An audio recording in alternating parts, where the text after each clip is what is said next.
നമസ്കാരം, സ്വാഗതം എല്ലാ പ്രേക്ഷകർക്കും സകലമാന കേരളത്തിലേക്ക്. നോക്കാം പ്രധാന വാർത്തകൾ. ഇടുക്കി ചിന്നക്കനാലിലെ ലൈഫ് പദ്ധതി പ്രതിസന്ധിയിൽ. എൻഒസി ലഭ്യമായിട്ടും വീട് നിർമ്മാണം എങ്ങുമെത്തിയില്ല. ഭരണസമിതി അംഗങ്ങൾ പദ്ധതി അട്ടിമറിക്കുന്നതായി ആരോപണം. പ്രതിഷേധിച്ച UDF പ്രവർത്തകർ. കടപ്പാടില്ലാതായിപ്പോയി കഴിഞ്ഞാൽ പിന്നെ എന്താ ചെയ്യുന്നത്? അതേ ഉള്ളൂ ഇപ്പൊ ടെൻഷനായിട്ടുള്ളത്. കൊച്ചിനെ കൊണ്ട് പോകാൻ സ്ഥലമില്ലാത്തതുകൊണ്ടാണ്.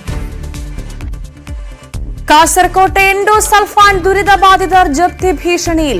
സർക്കാർ ഉറപ്പ് ലംഘിച്ച ബാളിയാർ സ്വദേശിനിയുടെ വീടും സ്ഥലവും ബാങ്ക് ലേലത്തിൽ വെച്ചു. മുഖ്യമന്ത്രിക്ക് നിവേദനം നൽകിയിട്ടും നടപടി ഉണ്ടായില്ലെന്ന് കുടുംബം. ഇടുക്കി ചൊക്രമുടിയിൽ നീലക്കുറിഞ്ഞി നശിപ്പിച്ചവർക്കെതിരെ ക്രിമിനൽ കേസെടുക്കും. രാജാക്കാട് SHOക്ക് നിർദ്ദേശം നൽകി ദേവികുളം സബ് കളക്ടർ. പ്രാഥമിക അന്വേഷണം നടത്തിയ വില്ലേജ് ഓഫീസർ വാസ്തവ വിരുദ്ധ റിപ്പോർട്ട് നൽകിയെന്ന ചൊക്രമുടി സംരക്ഷണ സമിതി. കൊല്ലം കൊട്ടാരക്കരയിൽ ബസ്സും ലോറിയും കൂട്ടിയിടിച്ച അപകടം. ഗർഭിണി അടക്കം നിരവധി പേർക്ക് പരിക്ക്. കണ്ണൂർ ആലക്കോട് സ്കൂൾ ജീപ്പ് മറിഞ്ഞ് 13 വിദ്യാർത്ഥികൾക്ക് പരിക്ക്. പാലക്കാട് മണ്ണാർക്കാട് ലോറിയും കാറും കൂട്ടിയിടിച്ച അപകടം. തൃശൂർ പാവറട്ടിയിൽ വൻ ലഹരി മരുന്ന് വേട്ട. 420 ഗ്രാം ചരസുമായി യുവാവ് പിടിയിൽ.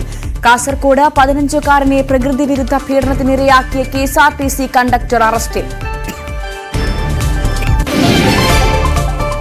വിശദമായി നോക്കാം. ഇടുക്കി ചിന്നക്കനാലിൽ ലൈഫ് ഭവന പദ്ധതി പ്രതിസന്ധിയിൽ. പദ്ധതിയിൽ നിന്ന് നാട്ടുകാരെ ഒഴിവാക്കണമെന്നാവശ്യപ്പെട്ട് ഭരണസമിതി അംഗങ്ങൾ ലൈഫ് മിഷന് പരാതി നൽകിയതായി ആരോപിച്ച UDF പ്രവർത്തകർ സമരം നടത്തി.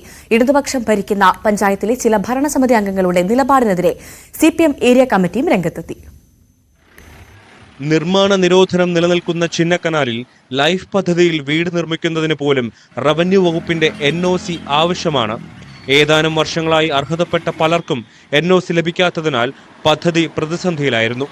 കഴിഞ്ഞയിടെ NOC ലഭ്യമായതിനെ തുടർന്ന് ചില വീടുകളുടെ നിർമ്മാണം ആരംഭിച്ചതോടെ ചില പഞ്ചായത്ത് അംഗങ്ങൾ ഇതിനെതിരെ രംഗത്തെത്തുകയും ലൈഫ് മിഷന് പരാതി നൽകുകയും ചെയ്തതായാണ് UDF ആരോപണം. ഇതിനെതിരെയും പഞ്ചായത്തിൽ നടക്കുന്ന വിവിധ ജനദ്രോഹ നടപടികൾക്കെതിരെയും UDF പ്രതിഷേധ മാർച്ചും ഉപരോധവും നടത്തി.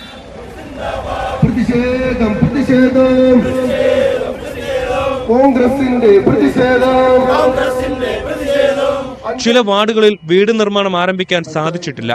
ആവശ്യമായ രേഖകളടക്കം ലഭ്യമാക്കാൻ ഭരണസമിതിയിലെ ചില പഞ്ചായത്ത് അംഗങ്ങൾ ശ്രമിക്കാത്തതാണ് ഇതിന് കാരണമെന്നും ഇവർ പദ്ധതിയെ അട്ടിമറിക്കാൻ ശ്രമിക്കുകയാണെന്നും CPM ഏരിയ കമ്മിറ്റി ആരോപിച്ചു. പക്ഷെ പഞ്ചായത്ത് ഭരണസമിതി ചില അംഗങ്ങൾ അത് LDFിലുള്ള ആളുകൾ തന്നെയാണ് അതിന് തടസ്സം നിൽക്കുന്നത്. ഇത് വളരെ ഗൗരവമായിട്ട് പരിശോധിക്കേണ്ടതാണ്. ഈ അവസാന കാലഘട്ടത്തിൽ ഇനി 6 മാസമേ ഉള്ളൂ. ഈ 6 മാസ കാലഘട്ടത്തിനിടയിൽ ഈ രീതിയിലുള്ള പുതിയ പ്രശ്നങ്ങൾ ഉയർത്തിക്കൊണ്ടുവന്ന ഈ പ്രവർത്തനങ്ങളെല്ലാം അതിൽ നിർമ്മാണ പ്രവർത്തനം എല്ലാം നിർത്തിവെക്കണം. അതുപോലെ ലൈഫ് മിഷൻ മതി നിർത്തിവെക്കണമെന്ന് ആവശ്യപ്പെടുന്ന ജനപ്രതിനിധികളുടെ ഉദ്ദേശശുദ്ധിയെക്കുറിച്ച് നിങ്ങൾ മനസ്സിലാക്കിയാൽ മതി. ചിന്നക്കനാലിൽ ഇടതുപക്ഷത്തിലെ ഭിന്നത മൂലം മുമ്പ് ഭരണം കോൺഗ്രസിലെത്തുകയായിരുന്നു. പിന്നീട് ജില്ലാ നേതൃത്വങ്ങൾ ഇടപെട്ട് നടത്തിയ ചർച്ചയ്ക്കൊടുവിലാണ് സമവായം രൂപപ്പെടുത്തി ഭരണം വീണ്ടും പിടിച്ചെടുത്തത്. നിലവിൽ പുതിയ പ്രതിസന്ധി ഉടലെടുത്തതോടെ സാധാരണക്കാരന്റെ വീടെന്ന സ്വപ്നം കൂടിയാണ് ഇല്ലാതായത്. ന്യൂസ് 18 ഇടുക്കി. സർക്കാർ ഉറപ്പ് ലംഘിച്ച് കാസർകോട് എൻഡോസൾഫാൻ ദുരിതബാധിതരുടെ വീടും സ്ഥലവും ബാങ്ക് ലേലത്തിൽ വെച്ചു. മീഞ്ച പഞ്ചായത്തിലെ ബാളിയാറിലെ തീർത്തയുടെ വീടാണ് കേരള ഗ്രാമീൺ ബാങ്കിന്റെ മിയ പദവ് ശാഖ അധികൃതർ ലേലത്തിൽ വെച്ചിരിക്കുന്നത്. മീഞ്ച പഞ്ചായത്തിലെ ബാളിയാറിലെ എൻഡോസൾഫാൻ ദുരിതബാധിത തീർത്തയുടെ വീടാണ് കേരള ഗ്രാമീണ ബാങ്കിന്റെ മിയ പദവ് ശാഖാ അധികൃതർ ലേലത്തിൽ വെച്ചിരിക്കുന്നത്. ഡ്രൈവറായ പ്രസാദ് ബീന ദമ്പതികളുടെ മകളാണ് തീർത്ത. ജന്മനാ തന്നെ ശാരീരിക വെല്ലുവിളിയുള്ള തീർത്തയ്ക്ക് പരസഹായമില്ലാതെ ഒന്നും ചെയ്യാൻ കഴിയാത്ത അവസ്ഥയാണ്. റോഡിലിറങ്ങേണ്ടി വന്നാൽ ആത്മഹത്യയല്ലാതെ മറ്റു വഴിയൊന്നുമില്ലെന്ന് മാതാപിതാക്കൾ പറയുന്നു. 2017 ക്യാമ്പിലുള്ളത് ലിസ്റ്റില് 511 പേരുടെ ലിസ്റ്റ് വന്നിട്ടുണ്ടായിരുന്നല്ലോ, അതിനകത്തുള്ളതാ. പെൻഷൻ കിട്ടുന്നുണ്ട് എല്ലാ മാസവും. പിന്നെ 5 ലക്ഷം രൂപയും കിട്ടിയിട്ടുണ്ട്. ചികിത്സയ്ക്ക് നല്ലൊരു തുക ഇപ്പോഴും ബാക്കിയുണ്ട് കടം. ഇപ്പൊ തന്നെ ഒരു 5 ലക്ഷത്തിന് മുകളിൽ വീണ്ടും കടമുണ്ട്. എന്നാലും ബാങ്കിൽ നിന്ന് ഇപ്പോൾ ഇറക്കി വിടുന്ന കടം എന്ന് പറയുന്നത് ബാങ്കിലുള്ളതേ ഉള്ളൂ. ബാക്കിയെല്ലാം കുറച്ച് നമ്മൾ തീർത്താൽ മതി. ഇറക്കി വിടുന്നത് കടപ്പാടും ഇല്ലാതായിപ്പോയി കഴിഞ്ഞാൽ പിന്നെ എന്താ ചെയ്യുന്നത്? അതേ ഉള്ളൂ ഇപ്പൊ ടെൻഷനായിട്ടുള്ളത്. കൊച്ചിനെ കൊണ്ട് പോകാൻ സ്ഥലമില്ലാത്തതുകൊണ്ടാണ്. 2014 മകളുടെ ചികിത്സയ്ക്കും കോൺക്രീറ്റ് ചെയ്ത് മാത്രം വെച്ചിരുന്ന വീടിന്റെ തേപ്പ് ജോലിക്കും മറ്റുമായി 2.5 ലക്ഷം രൂപ വീടിന്റെ ആധാരം ബാങ്കിൽ പണയപ്പെടുത്തി വാങ്ങിയത്. ഇതിൽ 1.5 ലക്ഷത്തോളം രൂപ മാത്രമേ തിരിച്ചടക്കാനായുള്ളൂ.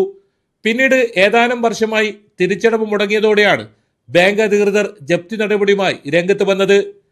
കടം ഇപ്പോൾ മുതലും പലിശയുമായി 5 ലക്ഷത്തോളം രൂപയായിട്ടുണ്ടെന്നാണ് ബാങ്ക് അധികൃതർ അറിയിച്ചത്. 2.5 ലക്ഷം രൂപ ഉടൻ തിരിച്ചടച്ചാൽ ജപ്തി നടപടി ഒഴിവാക്കാമെന്നാണ് ബാങ്ക് അധികൃതർ അറിയിച്ചിട്ടുള്ളത്.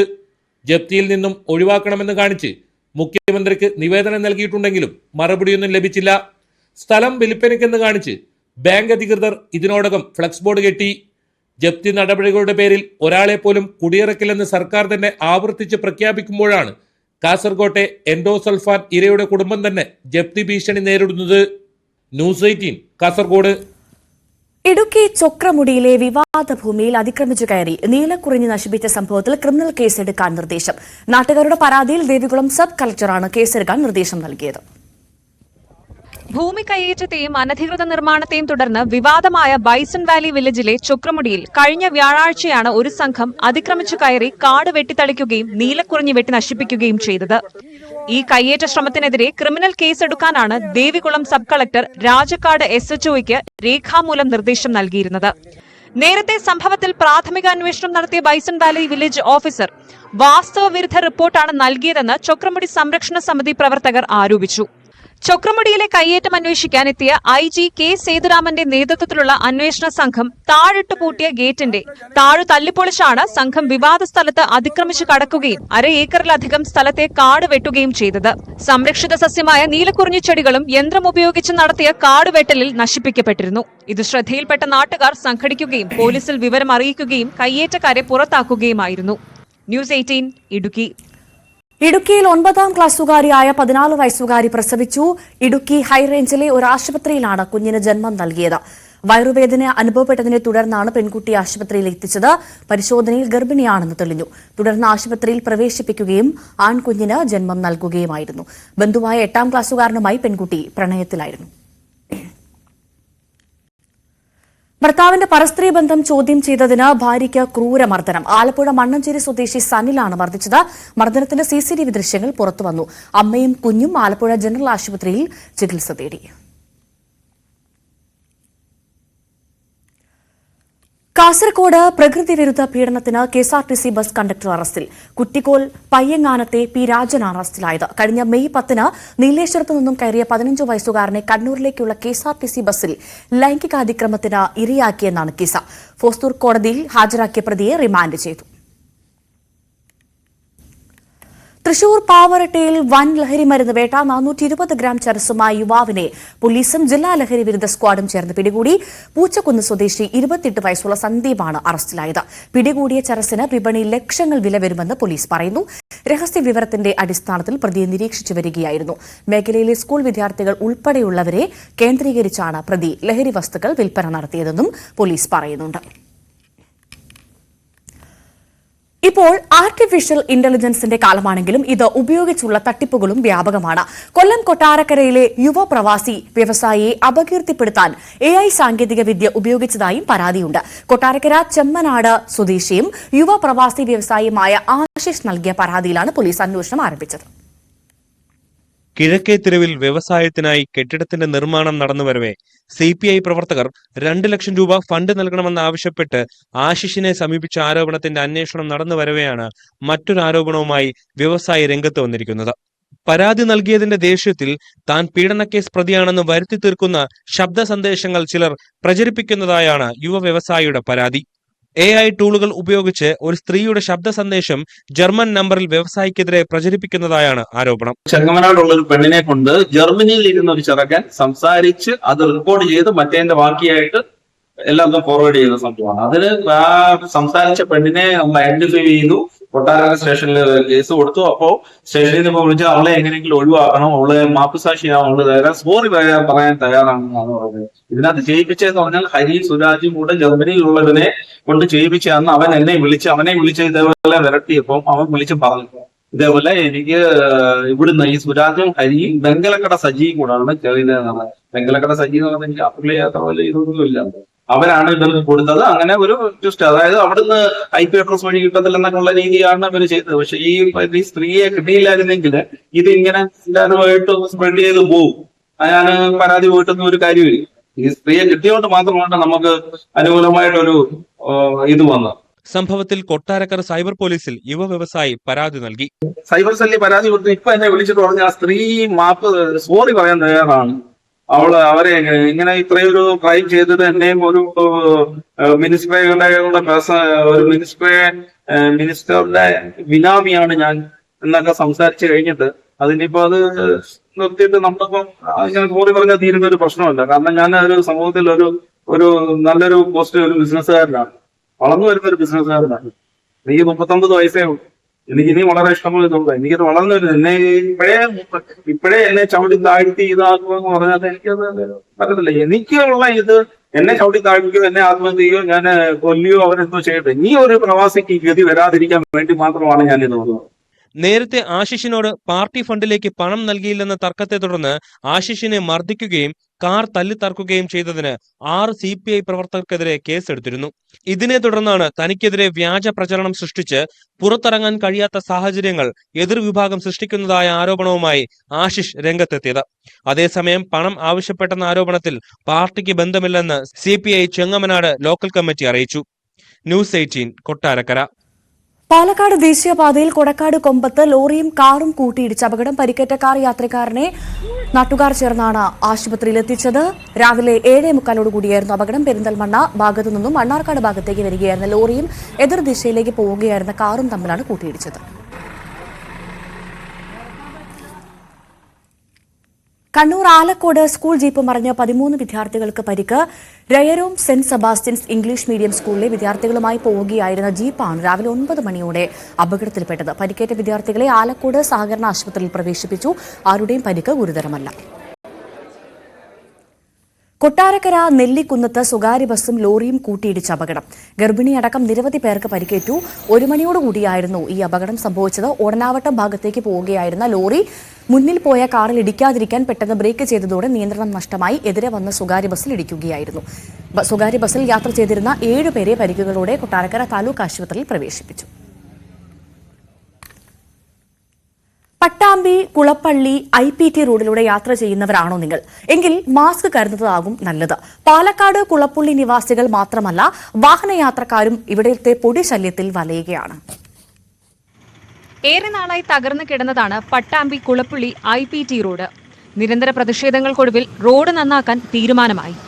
നവീകരണ പ്രവർത്തനങ്ങളും ആരംഭിച്ചു. പക്ഷേ 1 വർഷമായിട്ടും പണി പൂർത്തിയായില്ല. നീണ്ടുപോകുന്ന നവീകരണം ഇപ്പോൾ നാട്ടുകാരെ ഒന്നാകെ വലയ്ക്കുകയാണ്. ഓരോ വാഹനം കടന്നു പോകുമ്പോഴും മറുഭാഗം കാണാനാകാത്ത രീതിയിൽ പൊടിപടലമുയരും. പകൽ സമയം വീടുകളുടെ ജനൽ പോലും തുറക്കാനാകില്ല. ആരോഗ്യ പ്രശ്നങ്ങളും പതിവ്.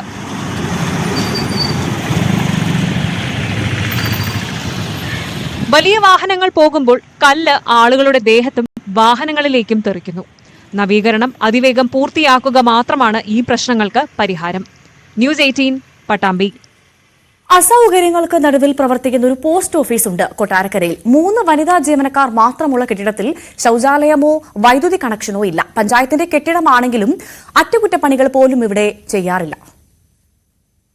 ദൂരക്കാഴ്ചയിൽ ഇത് നല്ല മനോഹരമായ പോസ്റ്റ് ഓഫീസ് കെട്ടിടമാണ്. അടുത്തെത്തിയാൽ കെട്ടിടത്തിന്റെ ദുരവസ്ഥ വ്യക്തമാകും. മേൽക്കൂര ജീർണിച്ച് നിലം പൊത്താറായ സ്ഥിതിയിലാണ്. മാത്രമല്ല, തുറന്ന ശൌചാലയമായി പരിസരം മാറിയതിനാൽ ദുർഗന്ധത്തിന് ഒട്ടും കുറവുമില്ല. ഉച്ചകഴിഞ്ഞ് പോസ്റ്റ് ഓഫീസ് അടച്ച് ജീവനക്കാർ പോയാൽ പിന്നെ പരിസരം സാമൂഹ്യ വിരുദ്ധരുടെ താവളമാകും. വൈദ്യുതി കിട്ടിയിട്ടില്ല. ഇത്രയും വർഷമായിട്ടും ഈ MC റോഡ് സൈഡിലെ ഒരു കെട്ടിടത്തിന് വൈദ്യുതി ലഭ്യമായിട്ടില്ല. അടിസ്ഥാന സൗകര്യം എന്ന് പറയാൻ ഒരു മൂത്രപ്പുരയോ ശൗചാലയമോ ഇതിനോട് ചേർന്ന് നിർമ്മിച്ചിട്ടുണ്ടെങ്കിലും അവിടെ വൃത്തിഹീനമായി കിടക്കുകയും ആരും വർഷങ്ങളായിട്ട് ഉപയോഗിക്കാതെ കിടക്കുന്ന ഒരു സംവിധാനമാണ് അവിടെയുള്ളത്. ഈ പോസ്റ്റ് ഓഫീസിനോട് ചേർന്ന് നിൽക്കുന്ന വൻ മരങ്ങൾ കാലക്രമേണ ഇത് ഏത് സമയവും ഇതിന്റെ മുകളിലേക്ക് തന്നെ നിലംപൊത്താവുന്ന നിലയിലാണ്. അതൊന്നും മുറിച്ചു നീക്കാനോ ഇതിനെ സംരക്ഷിക്കാനോ ഇവിടുത്തെ അധികൃതർ ഇതുവരെ ശ്രമിച്ചിട്ടില്ല എന്നുള്ളതാണ്.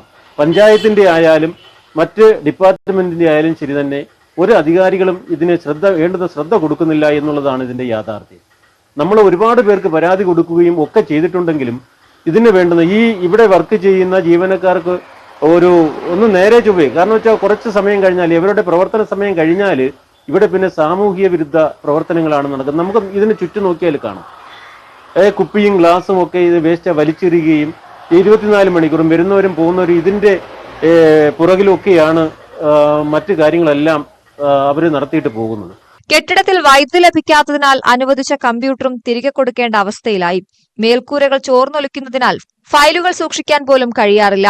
പുതിയ കെട്ടിടം നൽകിയില്ലെങ്കിലും നിലവിലുള്ള കെട്ടിടത്തിന്റെ അറ്റകുറ്റപ്പണികൾ നടത്തി നൽകണമെന്നാണ് ആവശ്യം. ഉമ്മന്നൂർ പഞ്ചായത്തിലെ 10ാം വാർഡായിട്ടുള്ള വൈക്കേഡ് വാർഡിലെ പോസ്റ്റ് ഓഫീസിന്റെ അവസ്ഥയാണ്. ലേഡി സ്റ്റാഫുകളാണ് ഇവിടെ വരുന്നത്. അവർക്ക് അത്യാവശ്യമായിട്ടുള്ള പ്രാഥമിക കൃത്യങ്ങൾ നിർവഹിക്കാൻ പോലുമുള്ള ആ ടോയ്ലറ്റിന്റെ സൗകര്യം നമ്മൾ കണ്ടു, ഒന്ന് മൂത്രമൊഴിക്കാനുള്ള സൗകര്യം നമ്മൾ കണ്ടു. ഒന്നുമില്ല. ഇവിടെ ഒന്ന് വൃത്തിയാക്കുകയോ ഒരു കെട്ടിടത്തിനൊരു നമ്പർ ഇടിയിച്ച് ഇപ്പോൾ ഓൺലൈൻ സംവിധാനത്തിലാണ് നമ്മൾ പോകുന്നത്. AI കാലഘട്ടമാണ്. ഇവിടെ ഇപ്പോഴും ഒരു ഇരുണ്ട കാലഘട്ടത്തിലേക്കാണ്. MP ഫണ്ടോ മറ്റ് ത്രിതല പഞ്ചായത്ത് ഫണ്ടുകളോ ഉപയോഗിച്ച് പോസ്റ്റ് ഓഫീസിന് പുതിയ കെട്ടിടം നിർമ്മിക്കണമെന്ന് നാട്ടുകാരും പറയുന്നു. സമീപത്തെ അപകടാവസ്ഥയിൽ നിൽക്കുന്ന മരങ്ങൾ മുറിച്ചു മാറ്റണമെന്ന ആവശ്യവും ശക്തമാണ്. ന്യൂസ് 18 കൊട്ടാരക്കര. ഇടുക്കി മെഡിക്കൽ കോളേജിൽ സ്ഥാപിച്ച ഓക്സിജൻ പ്ലാന്റ് പ്രവർത്തനം തുടങ്ങാൻ വൈകുന്നു. പ്ലാന്റിലേക്ക് വലിയ വാഹനങ്ങൾ കടന്നുവരാൻ റോഡില്ലാത്തതാണ് പ്രതിസന്ധിക്ക് കാരണം. മാസങ്ങൾക്ക് മുൻപാണ് പ്ലാന്റ് സജ്ജമാക്കിയത്. കേരള മെഡിക്കൽ സർവീസ് കോർപ്പറേഷന്റെ മേൽനോട്ടത്തിലാണ് ഓക്സിജൻ പ്ലാന്റ് നിർമ്മിച്ചത്. പ്ലാന്റ് നിർമ്മാണം കഴിഞ്ഞിട്ട് മാസങ്ങളായി. എന്നാൽ ഇതുവരെ ഓക്സിജൻ നിറക്കാനായിട്ടില്ല. നാളിതുവരെയായും അവിടെ ഓക്സിജൻ പ്ലാന്റ് പ്രവർത്തിക്കുന്നതിന് ആവശ്യമായ ഓക്സിജൻ ബുള്ളറ്റ് ടാങ്കറുകൾ കൊണ്ടുവരുന്നതിന് ആവശ്യമായിട്ടുള്ള ക്രമീകരണം ഉണ്ടായിട്ടില്ല. ബുള്ളറ്റ് ടാങ്കറിൽ ഓക്സിജൻ എത്തിച്ചേർന്നുവെങ്കിലും ഇടുക്കി മെഡിക്കൽ കോളേജിലേക്ക് തൊടുപുഴ പുളിയമ്മല റോഡിൽ നിന്നുമുള്ള റോഡ് ബുള്ളറ്റ് ടാങ്കർ പോകുന്നതിനും അവിടെ അതിനനുയോജ്യമായ നിലയിലുള്ള നിർമ്മാണ പ്രവർത്തനങ്ങൾ ആ റോഡിന്റെ പൂർത്തിയായിട്ടില്ല എന്നുള്ളതാണ് ടാങ്കർ അതുവഴി പോകാത്തതിന് കാരണമായി മാറിയിട്ടുള്ളത്. ഡിസംബർ അവസാനം 10,000 ലിറ്റർ ഓക്സിജനുമായി ബുള്ളറ്റ് ടാങ്കർ ലോറി എത്തിയെങ്കിലും പ്ലാന്റിലേക്ക് എത്താനായില്ല. റോഡില്ലാത്തതാണ് പ്രതിസന്ധിയായത്. ഇടുക്കി മെഡിക്കൽ കോളേജ് പരിസരത്തെ മുഴുവൻ റോഡുകളുടെയും നിർമ്മാണ ചുമതല കിറ്റ്കോയ്ക്കാണ്. 19 കോടി രൂപ നീക്കിവെച്ചെങ്കിലും നിർമ്മാണത്തിനുള്ള നടപടികൾ പൂർത്തിയാക്കിയില്ല. കിറ്റ്കോ പറയുന്നത് ഞങ്ങൾക്ക് കേരളത്തിൽ നിന്ന് മുഴുവൻ കോടിക്കണക്കിന് രൂപ കിട്ടാനുണ്ട്, ആ പണം കിട്ടിയിട്ട് ഞങ്ങൾ ഇതിന്റെ നിർമ്മാണ പ്രവർത്തനങ്ങൾ ആരംഭിക്കുകയുള്ളൂ. ഇടുക്കി മെഡിക്കൽ കോളേജിൽ നിന്നും കിറ്റ്കോയ്ക്ക് കൊടുക്കാനുള്ള ആകെ 4.5 കോടി രൂപ മാത്രമാണ്. ബാക്കി പണം മുഴുവൻ കൊടുത്തു കഴിഞ്ഞു. മെഡിക്കൽ കോളേജിന്റെ നിർമ്മാണ പ്രവർത്തനം ആരംഭിച്ചതിൽ കിറ്റ്കോയുടെ അലസതയും മനഃപൂർവമായിട്ടുള്ള കാലതാമസവും ഈ മെഡിക്കൽ കോളേജിന് സുഗമമായ പ്രവർത്തനങ്ങൾക്ക് തന്നെ തടസ്സമായിട്ടുണ്ട് എന്ന കാര്യത്തിൽ യാതൊരു സംശയവുമില്ല. മാസങ്ങൾക്ക് മുൻപേ റോഡ് നിർമ്മിക്കണമെന്നാവശ്യപ്പെട്ട് മെഡിക്കൽ കോളേജ് അധികൃതർക്കും ജില്ലാ ഭരണകൂടത്തിനും കമ്പനി നോട്ടീസ് നൽകിയിരുന്നു. എന്നാൽ ഇക്കാര്യത്തിൽ നടപടിയുണ്ടായില്ല. ഈ സെപ്റ്റംബറിൽ നിർമ്മാണ കമ്പനിയുടെ കാലാവധി അവസാനിക്കും. പിന്നീട് ഓക്സിജൻ നിറക്കണമെങ്കിൽ പുതിയ കരാർ വേണ്ടിവരും. വലിയ തുക ചെലവിട്ട് നിർമ്മാണം പൂർത്തീകരിച്ച പ്ലാന്റ് ഉപയോഗശൂന്യമാകുന്ന സ്ഥിതിയാണ്. മെഡിക്കൽ കോളേജ് സൂപ്രണ്ട് ഇക്കാര്യം മെഡിക്കൽ കോളേജ് വികസന സമിതിയെയും ജില്ലാ കലക്ടറെയും ധരിപ്പിച്ചു. അനുകൂല നടപടി ഉണ്ടായില്ല. ജില്ലാ ഭരണകൂടത്തിന്റെ അനാസ്ഥയാണ് പ്ലാന്റ് പൂർത്തിയാവാനുള്ള തടസ്സമെന്ന് ആരോപണമുണ്ട്. ന്യൂസ് 18 ഇടുക്കി. നാട്ടുകാരുടെ പരാതിയെ തുടർന്ന് അടച്ചുപൂട്ടിയ കാസർകോട് തൃക്കരിപ്പൂർ ബീരിച്ചേരിയിലെ മത്സ്യവിപണന സ്റ്റാൾ വീണ്ടും തുറന്നു. മാലിന്യം പരിസരത്തേക്ക് വ്യാപിപ്പിക്കില്ല എന്ന ഉറപ്പിലാണ് സ്റ്റാൾ വീണ്ടും തുറന്നത്. ബീരിച്ചേരിയിലെ മീൻ വിൽപ്പന സ്റ്റോളിൽ നിന്ന് മലിനജലം സമീപ പ്രദേശത്തെ കുടിവെള്ളത്തെ ബാധിച്ചിരുന്നു. ഇതേ തുടർന്ന് നാട്ടുകാർ നടത്തിയ പ്രതിഷേധത്തിലാണ് 4 മാസം മുൻപ് സ്റ്റോൾ പൂട്ടിയത്. കോടതി ഉത്തരവുമായി കട തുറന്നു പ്രവർത്തിപ്പിക്കാൻ ഉടമകൾ എത്തിയപ്പോഴും പ്രതിഷേധത്തെ തുടർന്ന് മടങ്ങേണ്ടി വന്നു. പിന്നീട് തൃക്കരിപ്പൂർ പഞ്ചായത്തിൽ വിളിച്ചു ചേർത്ത ചർച്ചയിലാണ് കർശന ഉപാധികളോടെ കട തുറക്കാൻ തീരുമാനമായത്. കൃത്യമായ ഇടവേളകളിൽ കിണർ വെള്ളം പരിശോധിച്ച് മാലിന്യം കലരുന്നില്ല എന്ന് ഉറപ്പാക്കണം. പരിസരവാസികളിൽ നിന്നും പരാതികളൊന്നുമില്ലാതെ മീൻ വിൽപ്പനശാല പ്രവർത്തിപ്പിക്കാൻ കഴിയണമെന്നും നിബന്ധനയുണ്ട്. ന്യൂസ് 18 തൃക്കരിപ്പൂർ. തിരുവനന്തപുരത്തെ ഏറ്റവും വലിയ ഹൈജീനിക് മാർക്കറ്റ് നെടുമങ്ങാട് വരികയാണ്. മാർക്കറ്റിന്റെ നിർമ്മാണ ഉദ്ഘാടനം തദ്ദേശ മന്ത്രി MB രാജേഷ് നിർവഹിച്ചു. നെടുമങ്ങാട് മുനിസിപ്പാലിറ്റിയുടെ കൈവശമുള്ള 2 ഏക്കർ 17 സെന്റ് സ്ഥലത്ത് പ്രവർത്തിക്കുന്ന പഴയ മാർക്കറ്റ് പൊളിച്ചുമാറ്റി 71,000 സ്ക്വയർ ഫീറ്റ് വിസ്തീർണത്തിലാണ് പുതിയ മാർക്കറ്റ് നിർമ്മിക്കുന്നത്. 29.33 കോടിയാണ് നിർമ്മാണ ചെലവ്. കിഫ്ബി ധനസഹായത്തോടെ 4 നില കെട്ടിടമാണ് നിർമ്മിക്കുക. 18 മാസം കൊണ്ട് മാർക്കറ്റിന്റെ നിർമ്മാണം പൂർത്തിയാക്കുന്നത് എന്നാണ് മന്ത്രി GR അനിലും പറയുന്നത്.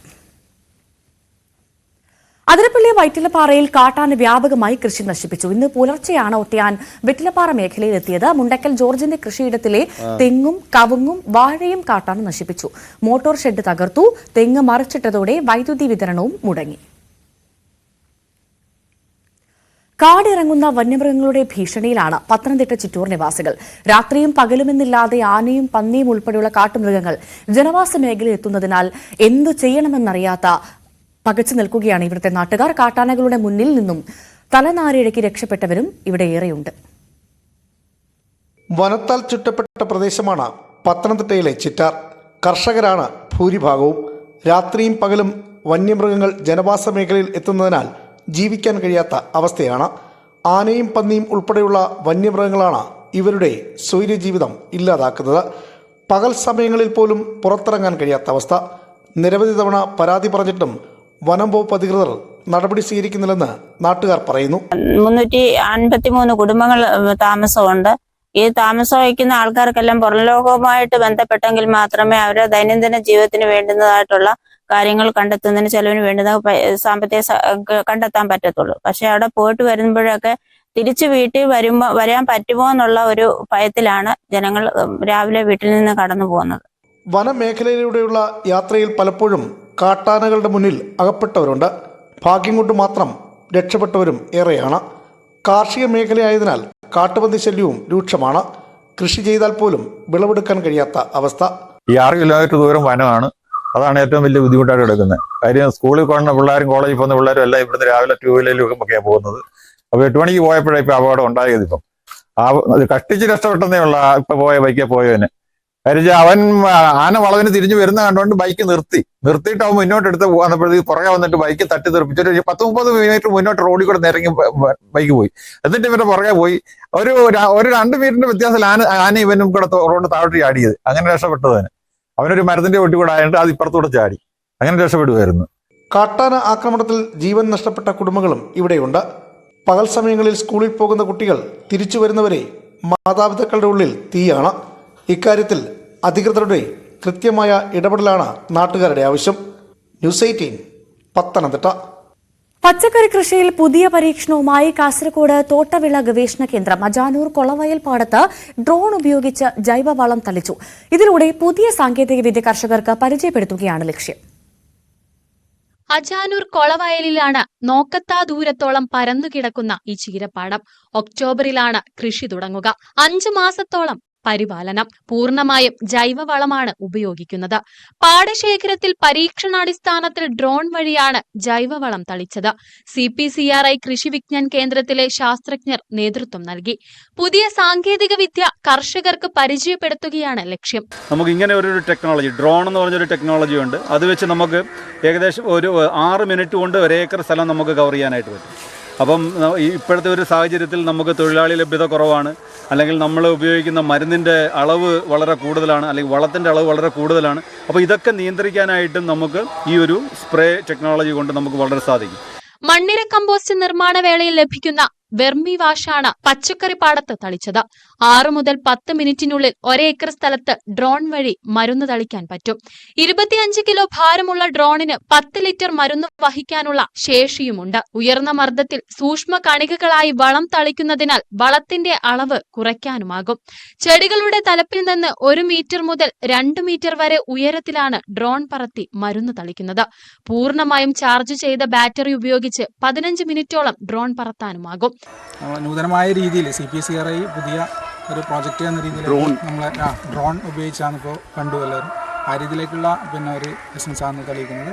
CPCRI ബയോകെമിസ്ട്രി വിഭാഗം മേധാവി ഡോക്ടർ മുരളി ഗോപാൽ നേതൃത്വം നൽകി. ന്യൂസ് 18 കാസർഗോഡ്. ഇന്ന് ദേശീയ കുഷ്ഠരോഗ ദിനം കൂടിയാണ്. ഒന്നിക്കുക, പ്രവർത്തിക്കുക, കുഷ്ഠരോഗം നിർമ്മാർജ്ജനം ചെയ്യുക എന്നീ മുദ്രാവാക്യമുയർത്തിയാണ് ഈ വർഷം ദേശീയ കുഷ്ഠരോഗ ദിനം ആചരിക്കുന്നത്. കുഷ്ഠരോഗം നിർമ്മാർജ്ജനം ചെയ്യുന്നതായി പ്രഖ്യാപിച്ചെങ്കിലും ഇപ്പോഴും രോഗം നിലനിൽക്കുന്നതിനാൽ ലക്ഷണങ്ങൾ തിരിച്ചറിഞ്ഞ് ഏറ്റവും വേഗം ചികിത്സ ലഭ്യമാക്കണമെന്നാണ് ഈ മേഖലയിൽ പ്രവർത്തിക്കുന്ന ആരോഗ്യ വിദഗ്ധർ ഒന്നടങ്കം പറയുന്നത്. ജാനുവരി 30 ദേശീയ കുഷ്ഠരോഗ ദിനമാണ്. ത്വക്ക് രോഗങ്ങളിൽ വളരെ പ്രയാസമേറിയ ചികിത്സ നേരിടുന്ന ഒരു രോഗമാണ് കുഷ്ഠരോഗം എന്ന് പറയുന്നത്. ചർമ്മത്തിൽ വെളുത്ത പാടുകൾ, സ്പർശനശേഷി കുറവുള്ള പാടുകൾ, ചുവന്ന പാടുകൾ അല്ലെങ്കിൽ വേദനയില്ലാത്ത മുറിവുകൾ ആയിട്ടാണ് സാധാരണ രീതിയിൽ കുഷ്ഠരോഗം പ്രസന്റ് ചെയ്യുന്നത്. അതോടൊപ്പം തന്നെ പേശികൾക്ക് ബലക്കുറവ്, നമുക്ക് ബട്ടൺ ചെയ്യാണ്ടിരിക്കുക, ചെരുപ്പ് കാലിൽ നിന്ന് ഊരിപ്പോയി, ഇതൊക്കെയാണ് സർവ്വസാധാരണമായി കുഷ്ഠരോഗികളുടെ ലക്ഷണമായിട്ട് കണക്കാക്കപ്പെടുന്നത്. കുഷ്ഠരോഗം നേരത്തെ സമൂഹത്തിൽ ഉണ്ടായിരുന്നവരെ സമൂഹത്തിൽ നിന്ന് മാറ്റി നിർത്തുകയും അവരെ ഐസൊലേറ്റ് ചെയ്യുകയും ഒക്കെ ഉണ്ടായിരുന്നത് കൊണ്ട് തന്നെ ഈ ഒരു രോഗം സാധാരണ രീതിയിൽ ഒരു ഇൻഫെക്ഷൻ മാത്രമാണ്. ഇത് പൂർണ്ണമായിട്ടും ചികിത്സിച്ച് മാറ്റാവുന്നതാണെന്ന് 1982 multi drug therapy, WHO multi drug തെറാപ്പിയിലൂടെ നമ്മൾ കണ്ടുപിടിച്ചതാണ്. സാധാരണ രീതിയിലുള്ള ഒരു കുഷ്ഠരോഗം, അതായത് 5 പാടുകൾക്ക് താഴെയുള്ള ഒരു കുഷ്ഠരോഗത്തിനെ ഒരു 6 മാസം വരെയുള്ള MDT തെറാപ്പി കൊണ്ടും, അതിന് മേളിലുള്ള കുഷ്ഠരോഗം, അതായത് 5 മേളിലുള്ള പാടുകളുള്ള ഞരമ്പിനെ കൂടുതലായിട്ട് ബാധിക്കുന്നതായിട്ടുള്ള കുഷ്ഠരോഗത്തിന് ഒരു 12 മാസത്തെ ചികിത്സകൾ കൊണ്ടും മൈക്രോബാക്ടീരിയം ലെപ്രെ എന്ന ഈ അണുബാധ ഉണ്ടാക്കുന്ന ഈ ഒരു രോഗത്തിനെ പൂർണ്ണമായിട്ടും നമുക്ക് മാറ്റിയെടുക്കാവുന്നതാണ്. അപ്പോൾ ഈ ഒരു രോഗത്തിനെയും ഈ രോഗാണുവിനെ കുറിച്ച് കൂടുതൽ മനസ്സിലാക്കാനും ഇതിൻ്റെ പ്രവർത്തനങ്ങൾ മുന്നോട്ട് പോകാനുമായിട്ട് നമുക്ക് പല ആരോഗ്യ പ്രവർത്തകരുടെയും സമൂഹ മാധ്യമങ്ങളുടെയും സന്നദ്ധ സംഘടനകളുടെയും കൂട്ടായ്മ ഒരു പ്രവർത്തനം ആവശ്യകതയാണ്. അതിനെല്ലാവരും സഹകരിക്കുമെന്ന് വിശ്വസിക്കുന്നു. നന്ദി.